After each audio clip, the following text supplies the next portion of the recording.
thanks. I really feel like, I mean, honestly, for me, what I've noticed, like with my clients currently, is like they're really good with like, like the gym is something that they have no problem with. So it's like we tell them, okay, go train 5 days a week. This is your program. They're just do it.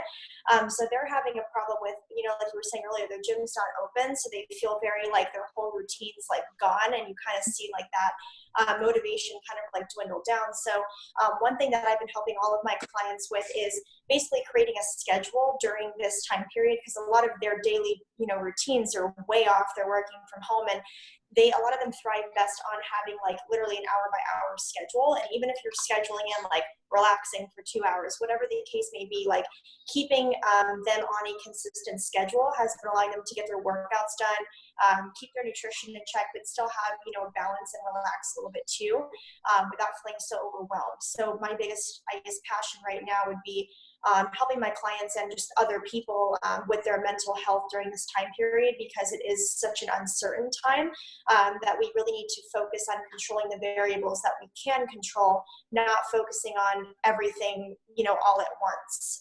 So that's been the biggest thing I've been working on with them, is scheduling and just kind of, getting into the mindset of, okay, we still have to take care of you, even though like the world's in chaos right now, and scheduling that accordingly. So that's probably my biggest passion, I would say, right now, is helping people navigate through this time mentally. Yeah, absolutely. I love that. And I've actually seen something very, very similar, to where it seems like a lot of people have allowed the world to change their life, right? Mm-hmm. Whereas if we can be in control of what we're in control of, the world doesn't necessarily dictate what we do. And as long as we can keep that routine, it's like, okay, well, I know that at 12 o'clock, I'm going to go work out.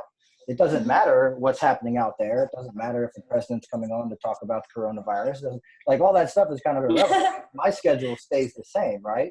And I think that'd be like a phenomenal resource, I think, to send out to everybody. Just because, again, I've even noticed now, here we are 3 weeks into quarantine, and I'm still hearing people say, "Oh, my life is so much different, and my schedule is so much different." It's like, yeah, but you're actually creating your life at the moment. Like, how much different is it? It's just that a lot of people aren't used to creating their life, right?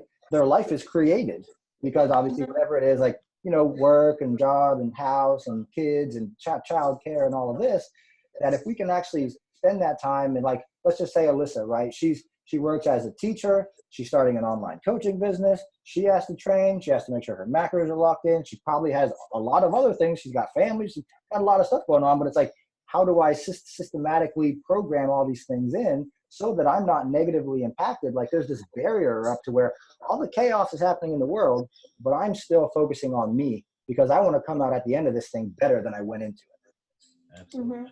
Yeah, Google Calendar is your friend. Like, color code a schedule. I mean, like, literally, you can color code, blue is like my relax time, whatever. Like, I'm going to watch Tiger King on Netflix from 12 to 1, and then I'm going to work out or whatever. Like, color code yourself, because it really does help, and I've noticed a lot of my clients are way more accountable that way, versus just kind of like being like, oh, I'll work out whenever. Because if you say that, it's not going to happen, Absolutely. Absolutely. I agree 100%. Google Calendar. Google Calendar is everything. So I have to ask, show of hands, how many people have watched Tiger King? Unfortunately. Not yet. Nope. It's actually really interesting. I have mixed feelings about the show. Tanya told me about it, and then we had planned a time to sit down on the couch with 4 kids. It rarely ever happens. And she turns on the show, and I was so confused and disoriented, but I couldn't turn it off because it was like one of those things where it's like it's just playing, and you're like, but I can't take my eyes off the screen. Like, what the hell is happening here? And my take is that she definitely fed her husband to the tigers. That'll go 100%.